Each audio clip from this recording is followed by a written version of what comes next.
Welcome to the deep dive. If you're joining us today, you're likely the learner. Yeah, exactly. The kind of professional who isn't satisfied with just knowing what to do Right, you really need to know why. because you're prepping for a meeting or you're catching up on the field. Or, maybe you're just insanely curious about how the machinery of the corporate world actually functions behind closed doors. Which is entirely fair. It's fascinating. It really is. And today we're looking at a scenario that, well, it keeps IT auditors and governance professionals up at night. Being asked to verify a system that you fundamentally don't fully understand. Right. It's a terrifying position to be in, but it's increasingly common. Oh, absolutely. We're living in an era where an enterprise's infrastructure might include legacy mainframes, multi-cloud Kubernetes clusters, And bespoke machine learning algorithms. all duct taped together. Exactly. The idea that one single human being or even one standard audit team can confidently audit all of that is a complete myth. It is, and that's exactly why we have a very unique setup for this session. We're going straight into masterclass mode today. I like the sound of that. Yeah, we're going to act as a pair of masterclass instructors, and I'm just going to guide you through a highly specific, fundamentally critical area of professional practice. Our mission today is to completely demystify Chapter 3 of the IT Audit Framework, the 5th edition. For those in the trenches, you know this universally as ITF. But we aren't just skimming the surface of the entire book. We are focusing our lens exclusively on Performance Standard 1206. And its companion, Performance Guidelines 2206. Right. And the overarching theme of these two sections is using the work of other experts. And we really need to emphasize why this matters to you, the person listening right now. Whether you're an aspiring auditor trying to learn the ropes, Or a seasoned IT professional looking to sharpen your governance skills. or honestly, just someone fascinated by how massive global enterprises actually go about verifying unbelievably complex technologies.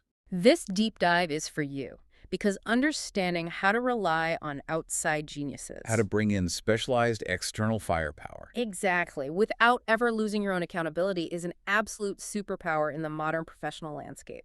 You can't know everything. No one can. But knowing how to harness the people who do know, while keeping your own integrity and liability completely intact, that's what separates the amateurs from the masters. These standards aren't just red tape. They're your legal and professional armor. Because when a billion-dollar system fails and the regulators come knocking, Stakeholders will look for a scapegoat. always. This framework is how you prove you did your due diligence. Okay, let's unpack this. Before we get into the weeds of Standard 1206, Mhm. we need to lay the foundation. What exactly are we dealing with here when we talk about a performance standard in the context of IPF? That's the perfect place to start. In the ITF architecture, a performance standard isn't just a friendly suggestion. Right. It's not a best practice that you can choose to ignore if you're feeling lucky. No, it defines the absolute, mandatory requirements for conducting IT audit and assurance engagements. It's the law. Exactly. The standards dictate the must-dos for how practitioners plan their work, How they supervise their teams. how they gather evidence, and ultimately how they report their findings. The goal of a performance standard is to ensure that the work being done is completely systematic Entirely reliable. and totally objective. When you see a standard, you're looking at the unbreakable rules of engagement. I love that framing, the unbreakable rules of engagement. They're the laws of physics for your audit. Perfectly said. So let's walk you through the 7 absolute mandates of Standard 1206 sequentially. We have to establish these rigid rules before we can even think about diving into the practical how-to guidelines later on. Exactly. We start with Standard 1206.1, which states you must consider use of other experts. And what's crucial here is the language. The text indicates that using experts isn't just a nice idea that you might want to kick around if you have some extra budget at the end of the quarter. No, it's a standard you shall consider where appropriate. Yes, the word shall in audit frameworks is as serious as a heart attack. It's an absolute imperative. The framework essentially forces you to look in the mirror during the planning phase. And ask, do I actually have the skills to pull this off? And there's a very practical, undeniable reason why the framework forces this self-reflection. Modern IT environments are simply too vast. Think about it. You might be an incredible auditor with a deep understanding of financial systems and identity access controls. But if the engagement suddenly requires you to evaluate a proprietary, highly advanced cryptographic algorithm used for blockchain clearing. Or to assess the algorithmic bias in a custom-built artificial intelligence model used for loan approvals. You likely don't have that specific expertise. The standard recognizes this reality. It mandates that you consider bringing in someone who does. But wait, I want to push back on this a little, representing the listener here. If I'm a lead auditor and Standard 1206.1 says I shall consider using experts, isn't that just a fancy way of saying I have to formally admit to my client or my boss that I'm not smart enough to do the job they hired me for? That is a completely natural reaction. Does that hurt my credibility? It's a common fear, but it's actually the exact opposite. Admitting the boundaries of your competence is the ultimate sign of professional maturity. So it's a scope issue, not an intelligence issue. Precisely. If you're building a skyscraper, the lead architect doesn't pretend to be an expert in the metallurgy of the steel beams. Right, they hire a metallurgist. The auditor is the architect of the assurance engagement. Failing to bring in an expert when you clearly need one is what destroys your credibility. Because eventually, a system will fail. And it'll come out that you audited a cryptographic protocol using a generic IT checklist. That's professional negligence. Okay, that makes perfect sense. It's about orchestrating the right talent. Which leads us directly into Standard 1206.2, Assess Expert Qualifications. This is where the framework starts putting guardrails on exactly how you bring these hired guns in. The timing here is absolutely everything. You have to assess and approve the adequacy of their professional qualifications, Their competency, their relevant experience, their resources. their independence, and their quality control processes. But here's the kicker. You don't do this halfway through the project. No, you must assess and approve all of those factors prior to the engagement. This is a vital safeguard for you, the practitioner.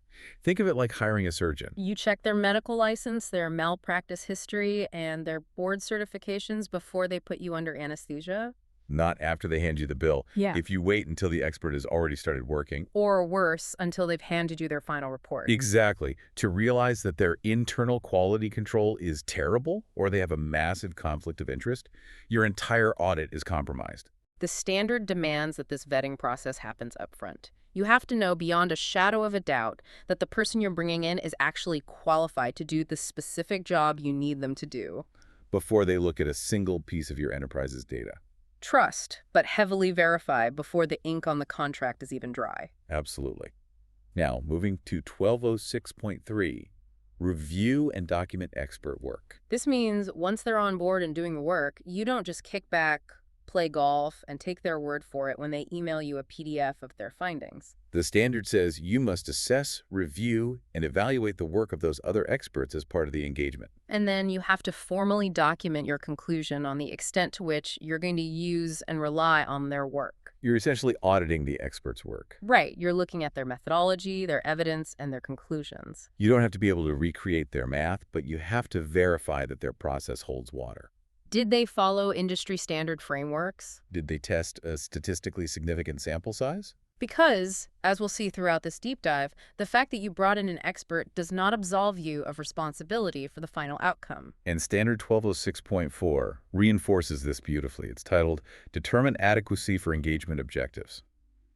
The practitioner must determine whether the work of these other experts is adequate and complete, specifically for the current engagement objectives. The word current is doing a monumental amount of heavy lifting there. It really is. You could hire an absolute rock star, a luminary in cybersecurity, who gives keynotes at DEF CON. But if their work, no matter how brilliant it is in a vacuum, doesn't actually answer the specific questions defined in your current audit scope, then it's not adequate for your objectives. right. If your objective is to evaluate the logical access controls of a specific legacy database, and your superstar expert spends 400 hours doing a brilliant penetration test on the company's new mobile app, their work is useless to your current engagement. you have to clearly document this conclusion. It's all about total alignment between the expert's output and your specific predefined mission. Next up is 1206.5, Report on Expert Contributions. Here, the auditor is presented with a structural choice. The standard dictates that you must determine whether the work of the other experts will be incorporated directly into your own report. Or if it will be referred to separately. You have to make a formal, documented decision on how this external brilliance is going to be presented to the final stakeholders. Like the board of directors or senior management, are you weaving their findings into your narrative, or are you saying, please see Appendix B for the cryptographer's independent assessment?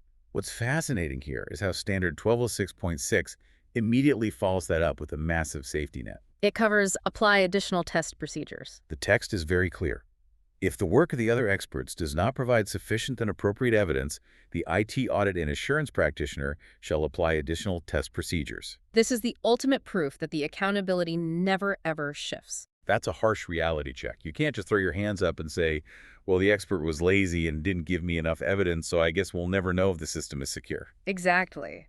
If their work falls short, you can't blame them in the final report to excuse a lack of assurance. It becomes your job to dig deeper, to run supplemental tests, to demand more documentation, and to fill those evidence gaps yourself. The buck stops with you. Always. And that brings us to the final mandate of the standard, 1206.7, provide opinion and address scope limitations. We wrap up the what's of the standard by cementing that ultimate responsibility. The practitioner provides the final audit opinion or conclusion. But let's play out a scenario. Let's say you hit a brick wall. The expert's evidence was weak. You tried to apply the additional test procedures like 1206.6 told you to, but you still couldn't get the required evidence. Maybe the data was overwritten, or the system is a proprietary black box and the vendor refuses to explain how it works. What happens then? The standard says you must include a scope limitation in your report. You have to formally tell the stakeholders, I could not verify this specific piece, and here's exactly why. Think of a scope limitation like buying a house. You hire a home inspector, but the current owner stubbornly refuses to let the inspector look inside the basement. The door is padlocked. You can still proceed with buying the house, and the inspector can still write a report about the roof and the plumbing. But that report must explicitly state, I have no idea what's in the basement. There could be foundation damage, there could be flooding. Proceed at your own risk. That's a scope limitation. It's the auditor's way of protecting the integrity of the report and protecting themselves from liability. It's a transparent admission that a certain area could not be fully assessed against the criteria. It ensures that the stakeholders reading the report don't operate under the false, dangerous assumption that everything was perfectly verified when, in fact, there was a dead end. That's a brilliant analogy. It really makes it tangible. So we've just conquered Section 1. We've established the standards. The mandatory rules, the absolute what's of using outside experts. Now we're going to signal a major shift. We're transitioning from the standards to the guidelines, specifically Guidelines 206.1 and 22A6.2. If the standards are the rigid laws you must obey, the guidelines are your practical playbook. They're the how-tos for actually executing on those laws in the real world without losing your mind. Exactly. Guideline 2206.1 serves as the formal introduction to this practical phase. It outlines exactly what this entire guideline is designed to cover. It's going to walk us through when it's appropriate to seek external expertise, how you actually go about assessing these individuals or firms, How you physically incorporate their work into your audit methodology. and crucially, how you maintain your overall responsibility for the final audit opinion throughout this entire complex integration process. It's the roadmap for everything that follows. Let's dive deep into Guideline 22206.2, which is all about considering the use of work of other experts. This breaks down into several fascinating subpoints. Let's start with 2206.2.1 and 2206.2.2. These guidelines list the specific conditions for when you should actually raise your hand and seek help. It's not just about a lack of technical knowledge, though obviously, as we discussed, that's a massive one. The text points out you might seek an expert because you have scarce audit resources. Maybe your internal team is stretched too thin across 5 concurrent audits. Or maybe you have intense time constraints. The regulators need the report in 3 weeks. And you need a specialized strike team to get the job done fast. Or, very interestingly, you might bring in an expert to avoid potential independence issues. Using an expert in these scenarios actively enhances the overall quality of the engagement. The independence issue is a highly strategic and often overlooked reason to use an expert. Let's hear an example. Let's say your company's internal audit team actually helped design the security architecture for a new payroll system 2 years ago, acting in an advisory capacity. Okay. Fast forward to today, and that same payroll system needs to be formally audited. The internal audit team cannot objectively audit that system. Because they'd be auditing their own homework. Exactly. That's a massive conflict of interest. Bringing in an external expert completely bypasses that conflict. The expert has no prior relationship with the system's design, so their objectivity is intact. That makes total sense. It preserves the integrity of the whole function. But this brings us to 2206.2.3, which introduces what I think is a really tough paradox regarding knowledge and oversight. The guideline explicitly states that you, the practitioner, are not expected to have the same level of expertise as the specialist you're hiring. Right, because if you possess that level of expertise, you wouldn't be spending budget to hire them in the first place. Exactly. But here's where I get stuck. The paradox is that the guideline also says you must possess enough understanding of their work to guide them, to review their output, and to evaluate it effectively. Yeah. Wait, hold on. If I'm hiring a cryptographer because I freely admit I don't understand modern cryptography, how on earth am I supposed to evaluate their work papers? Isn't that a massive catch-22? It sounds like one. If I don't know the math, how do I know their math is right? It's the most common point of friction for practitioners, but the framework actually provides a way out of the catch-22. How so? You aren't evaluating their math, you are evaluating their methodology and their evidence of competency. Okay. You can't just blindly accept a highly technical report if you don't understand the fundamental premises it's built upon. To bridge this gap, the guideline requires that you obtain objective evidence of their competency. Okay, what does objective evidence look like in practice? It looks like verified credentials. Are they holding current, rigorous industry certifications? Makes sense. It looks like past performance. Can they provide references for similar audits they've successfully completed? Right. It looks like peer review. Is their work subject to internal quality control within their own firm? You rely on their verified professional standing and their demonstrated skill level to assure yourself that the highly technical work you're overseeing is fundamentally sound. So you're auditing their process, essentially. Furthermore, you assess their communication. A true expert should be able to explain their methodology to a layman. If they hide behind impenetrable jargon and refuse to explain how they reached a conclusion, that's a red flag. You don't need to do the math, but you need to understand the structural logic of their testing. Okay, that relieves some of the anxiety. It's a delicate balance to strike. Knowing enough to judge the process, but not needing to know enough to execute the tasks. Now, how do we actually pick this person? Guidelines 2206.2.4 and 2206.2.5 cover selection and contracting. You can't just hire your buddy from college who happens to be really good at hacking video games. Choosing an expert must rely on objective criteria. And furthermore, the performance requirements, what exactly they're expected to do, the timeline, the specific deliverables, the format of their reporting. All of this must be formally communicated and documented in a contract or agreement before the expert begins any work. It goes right back to what we discussed in the standards, getting everything locked down prior to engagement. Which is absolutely essential, because if you don't lock down the rules of engagement, you are incredibly vulnerable when things go sideways. And things do go sideways. Which brings us to Guideline 2206.2.6. This deals with access restrictions, and this is where the playbook gets very, very real. The text poses a scenario. What if the enterprise's internal policies prohibit the expert from accessing certain records or systems? Imagine you've hired a brilliant, expensive external consultant to review your company's highly classified database architecture, but the enterprise's chief information security officer flat out refuses to give a non-employee contractor access to the raw, live data. Oh man, a total nightmare scenario. You're paying top dollar for an expert who is essentially blindfolded by your own company's policies. It's a massive hurdle, and it happens more often than you'd think, especially in finance, healthcare, or defense. In this situation, the guideline states that the practitioner must figure out the appropriate extent of reliance on the expert's work in this constrained environment. If the expert can only look at sanitized, anonymized dummy data, or if they're only allowed to review high-level architecture diagrams instead of the actual configuration files. their conclusions are inherently limited. They're giving you a theoretical assessment, not an empirical one. The practitioner has to decide, are those limited conclusions still useful for the audit objectives?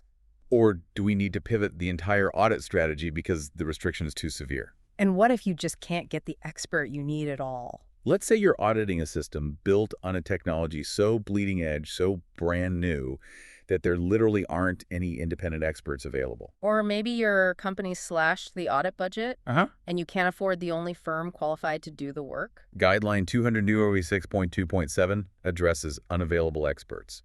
The text gives a very sobering directive here. You must rigorously document the impact this lack of expertise has on your ability to achieve your audit objectives. You have to update the audit plan to figure out how to manage this new glaring risk. And if you determine that the risk is simply unmanageable without that expert. The framework says you might have to decline the engagement entirely. Wow.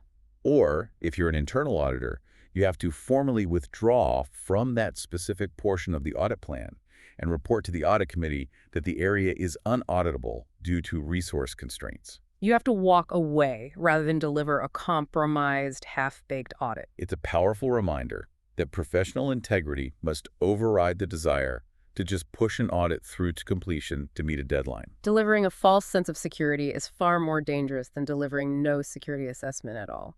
Finally, in this section, we have Guideline 20206.2.8, which gives a very specific real-world example of using external expertise that most of our listeners will encounter: SOC reporting. SOC reports. System and organization controls, the bread and butter of modern vendor risk management. Exactly. The text highlights that practitioners can place reliance on SOC reporting as part of their reviews. Let's say you're auditing an enterprise, and you discover they rely heavily on a massive third-party cloud provider, Like AWS or Azure, to host all their critical infrastructure. You, as the auditor, do not need to fly out to a massive server farm in the desert and physically audit the cloud provider's data centers yourself. In fact, they wouldn't let you in the door anyway. Instead, you can rely on the SOC 1 or SOC 2 reports generated by the independent external audit firms who did evaluate that cloud provider. In this scenario, those independent auditors who wrote the SOC report become the other experts you are relying upon. Here's where it gets really interesting. We've decided we absolutely need an expert. We have a budget, we have a timeline, and we know we need to vet them. But how do you, as the practitioner, actually know they're qualified and, perhaps more importantly, completely unbiased? We talked about this briefly in the standards, but now we're getting into the how-to. This brings us to Section 3 of our masterclass, Vetting the Expert, specifically Guideline 206.3. We start with 20206.3.1.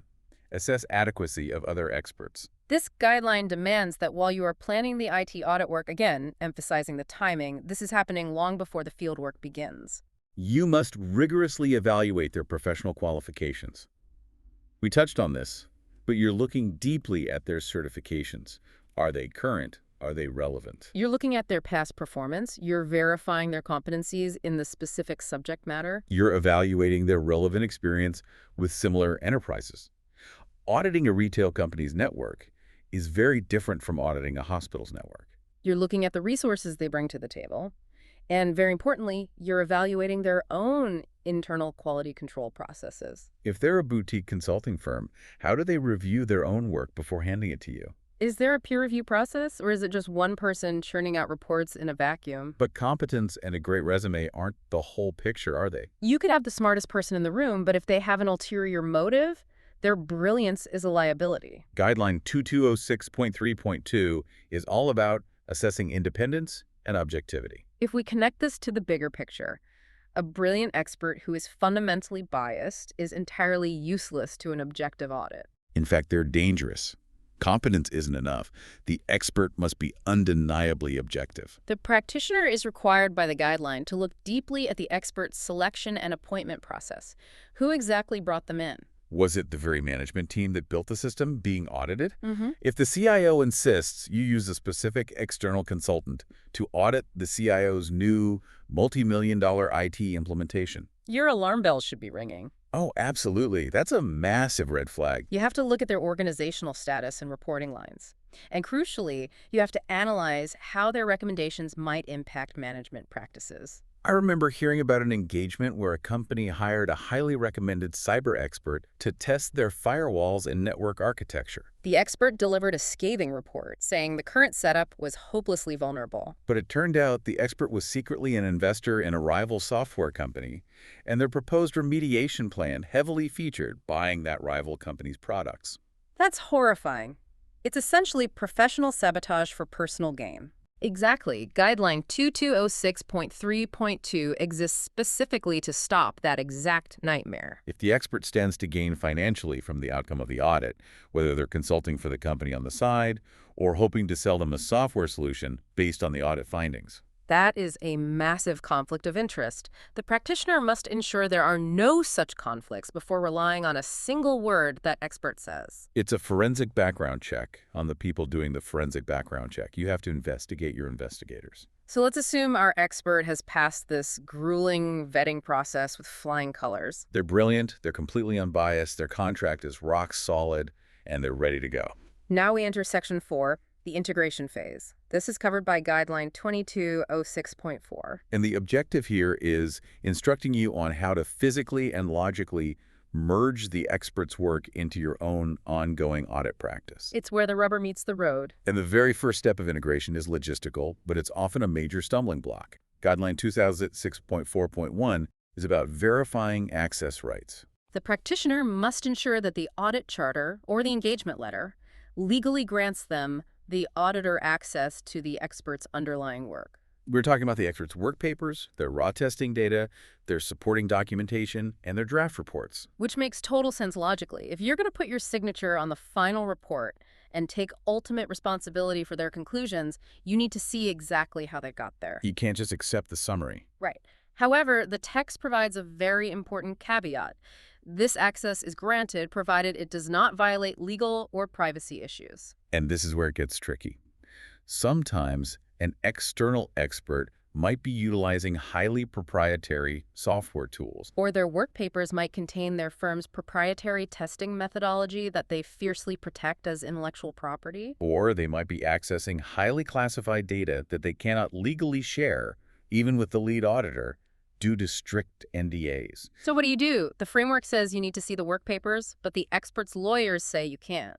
This requires careful navigation and formal agreement up front during the contracting phase. You might have to agree to review the work papers on-site at the expert's office without taking copies. Or you might have to rely on a summarized methodology document that strips out the proprietary IP, but still provides enough detail to satisfy the audit standard. If you can't reach an agreement, you can't use the expert. Once access is sorted out, we move to 2006.4.2, consider experts' activities in audit planning. You have to deeply understand the expert's scope, their chosen approach, their timing, and their quality control. Why? Because this understanding dictates the level of review the practitioner will have to perform later. If the expert is using a highly standardized, well-documented approach, your review might be relatively straightforward. But if the expert is using a highly unconventional experimental approach to test a new system, you're going to need to plan for a much more rigorous, time-consuming review phase to validate that that approach actually makes sense. Which flows seamlessly into Guidelines 2206.4.3 and 206.4.4, which cover evidence requirements and assessing adequacy. This is the heart of the integration phase. This is where the practitioner actively evaluates the expert's methodology and work papers. You have to look at their documentation and ask tough, skeptical questions. Was this work properly planned? Was it adequately supervised if the expert used a team of junior analysts to do the legwork? Is the documentation comprehensive enough that another qualified professional could read it and reach the same conclusion? And the text goes even further. It explicitly states that the auditor might need to go as far as to retest the expert's work to confirm compliance with professional standards. You might literally take a sample of what the world-class expert tested and run the test yourself to see if you get the same result. It has to be an incredibly tense conversation. Hey, I know you're the leading authority on this, but I'm going to need to double-check your math on a few of these. It can be tense, but professionals understand it's part of the framework. You aren't doing it to insult them. You're doing it to fulfill your evidentiary requirements. Ultimately, you're doing all of this, the review, the questioning, the retesting, to document a formal conclusion on whether the expert's work is adequate for your specific IT audit objectives. And the final step of this integration phase is Guideline 20206.4.5, Review Final Reports. You've reviewed their work papers, you've challenged their methodology, you've maybe even retested a sample. Now you're looking at the finished product and the final report they're handing over. The practitioner must perform a final set of critical checks. First, confirm that the scope they actually executed perfectly matches the scope they were hired to do in the contract. No mission creep, no drop deliverables. Second, and this is massive, Identify any significant assumptions the expert made. Assumptions are where audits go to die. Right. If the expert assumed a certain server network was physically air-gapped from the internet without actually testing that physical isolation, you desperately need to know that. Because if it turns out it was connected to the Wi-Fi, their entire security assessment is invalidated. And third, ensure that every single finding they present in that polished final report is backed by hard, irrefutable evidence in their messy work papers. It's an incredibly rigorous process. You aren't just stapling their report to the back of yours and calling it a day. You are meticulously weaving their validated findings into your own evidentiary foundation. Which brings us to Section 5. Final evaluation and supplemental testing, covering guidelines 2206.5 and 2206.6. We start with a massive caution flag raised by the text in 2206.5.1 regarding interdependencies and outsourced operations. This feels particularly relevant today. Every company uses third parties for everything. It's a critical warning for the modern enterprise. As we discussed briefly with SOC reports, enterprises today constantly rely on third-party providers. Outsourcing core operations to the cloud, to managed service providers to SaaS applications. The guideline explicitly warns that when you're dealing with these outsourced operations, your ability to gather evidence is severely limited. A lack of access to the third party's supporting documentation and underlying work papers limits the ability of the practitioner to verify information. Because you can't just walk into a massive SaaS provider's headquarters and demand to see their internal server configurations. They'll laugh you out of the lobby. Exactly. You are often forced to take their assurance reports, like those SOC reports, at face value because you simply cannot inspect their systems yourself. The text demands that the auditor proceed with extreme caution in these complex, interdependent environments. You have to understand exactly what those third-party reports cover, and more importantly, what they don't cover. There are often carve-outs where the cloud provider says, we secure the physical server, but securing the data on the server is your responsibility. If you miss that nuance, you have a massive hole in your audit. Proceed with extreme caution. That should be highlighted in neon in every auditor's handbook. Now let's look at 2206.5.2. Evaluate and incorporate the work of other experts. This is really the summary of the whole integration process we just discussed. You do a final reassessment of their competence, just to make sure nothing changed during the engagement. You make the final decision on whether to incorporate their work directly into your text or reference it separately as an appendix. You evaluate how their specific findings impact your overall broader audit objectives. You complete any additional work needed. And here is a fascinating, deeply technical detail from the text. You must verify that any assertions made by the expert have been formally approved by management. Yes, this references back to General Standard 1007 on assertions, and it's a vital concept to understand. An external expert cannot just make a wild claim about the state of the enterprise's security and have it become official record. If the expert asserts that a specific system is fully compliant with a complex regulation like GDPR or IPA, the enterprise's management, the people who actually own the system, must formally review, approve, and adopt that assertion as their own. Wait, let me make sure I'm grasping this. The auditor isn't actually auditing the system itself in a vacuum. No. Technically, the auditor is evaluating management's approved assertion about the system. The expert might have done the technical legwork to develop that assertion, but management has to own it. It keeps the chain of accountability strictly between the auditor and management. The expert is just a tool used to facilitate that relationship. That is a brilliant nuance. It forces management to take responsibility for their own environment, even when an outside genius did the testing. Now, what if, after all this exhaustive evaluation, the expert's work is just weak? What if it's incomplete, or their methodology was flawed, or they didn't test a large enough sample? Guideline 2206.6.1 and 2206.6.2 cover applying additional test procedures. We mentioned this earlier when going over the standards, but the guidelines reinforce it heavily. If the expert's evidence is insufficient, your job isn't done. You can't just sigh and write a weak report. The practitioner must apply additional test procedures. This is where you earn your paycheck. You have to consider if supplemental testing of the expert's work is required. You roll up your sleeves, you dive into the system yourself, or you bring in another expert, and you get the evidence required to bring the assurance level up to where it needs to be. You are the ultimate guarantor of the audit's quality. Which perfectly sets up our final section, Section 6, the final word in reporting, covering guidelines 2206.7 and 2206.8. Guideline 2206.7 deals with the audit opinion or conclusion. This is the ultimate truth of ITF Standard 1206, spelled out clearly across subpoints 2206.7.1 through 2206.7.4. The practitioner and the practitioner alone is entirely responsible for formulating the final audit opinion. You don't get to share the blame if things go wrong. And if you ran those additional test procedures we just talked about, and they still fail to provide sufficient evidence. The guideline states you must issue a scope limitation in your report, just like our basement inspection analogy. You declare exactly what could not be verified, ensuring stakeholders understand the blind spots. Furthermore, if the expert's report is used, your views on its adoptability and relevance must be included in your report. You don't just paste their technical jargon in, you provide context. You translate their findings into business risk for the board. And finally, you have to assess if management has actually committed to remediating the issues the expert found. Did management just nod, say thanks for the report, and put it in a drawer? Or did they sign off on a concrete remediation plan with assigned owners and strict timelines? The final piece of the puzzle is Guideline 2206.8, Other Considerations. This is essentially the final checklist for the practitioner before putting the pen down and publishing the report. You must formally document how missing expertise, perhaps an inability to find a qualified AI or cloud expert due to budget constraints, impacts the overall audit. You must formally assess and document your reliance levels when legal or technical restrictions blocked your access to the expert's underlying work. And above all else, you retain accountability in the documentation. You must clearly record the exact nature, the precise scope, and the specific degree of reliance you placed on the external expert.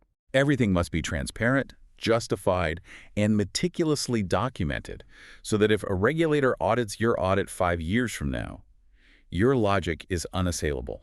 So what does this all mean? Let me address you directly, the learner.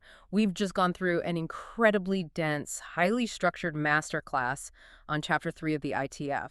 But the ultimate takeaway is crystal clear. In the modern, hyper-complex IT landscape, you will inevitably, unavoidably need outside experts. The systems are too big, the technology is moving too fast, and the risks are too high for generalists to do it all. What the ITF framework provides here is a rigorous, bulletproof method for using that necessary expertise safely. It gives you the blueprint for vetting them, for testing their work, for integrating their brilliance, and for documenting every single step of the journey. It allows you to harness specialized genius while ensuring that the ultimate accountability, the integrity, and the final word always remains firmly with you, the practitioner. This raises an important question, and it's a thought I want to leave you with, building directly on the source material we just dissected for the last hour. I'm intrigued. Throughout Guidelines 2206, the text repeatedly warns about the severe dangers of access restrictions and the lack of access to supporting documentation. Right. The framework demands extreme caution when you cannot see an expert's underlying work papers to verify exactly how they reached their conclusions.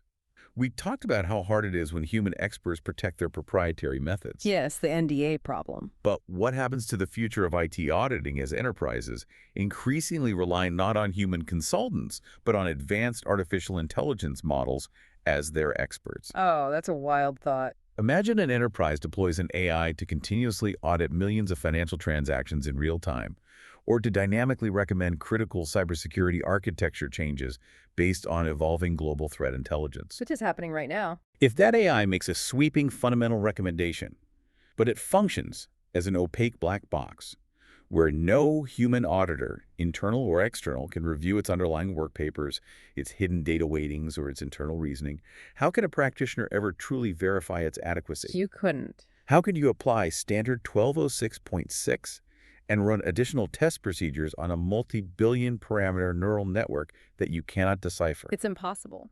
If the ITF requires us to assess the competence, methodology, and objectivity of human experts before relying on them, the integration of black box AI as organizational experts presents a looming monumental crisis for digital trust. It's a challenge that builds directly on the vulnerabilities and cautions highlighted in Guideline 2206, and it's something the profession is going to have to confront very, very soon. That is a phenomenal, profound point to end on. An opaque system, human or artificial, is the ultimate scope limitation.